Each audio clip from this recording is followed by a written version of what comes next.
Alright, here we go. Auction van, 1967 Dodge a108.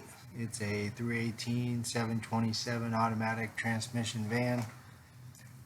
So we got it home, cleaned it up, started doing some research on the motor that's in it.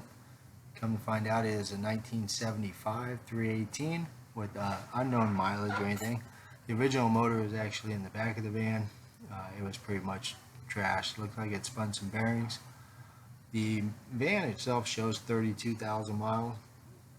Not sure if that's 132, 232, based on the condition of the van. My guess would be anywhere from 32 to 132, to be honest. It could be either of the two. But anyways, so we pulled the motor out and actually came across a 1978 Dodge 360 that was in a motorhome, and it had a fresh rebuild. Well, it was rebuilt back in the late 80s and never fully assembled. So it sat in a motorhome for 30-40 years.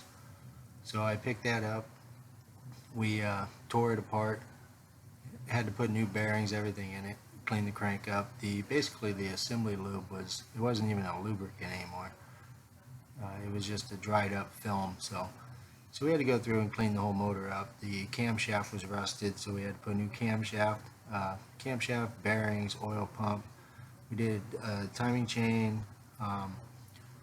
We sanded on the deck and the heads, rebuilt the heads, new valve seals.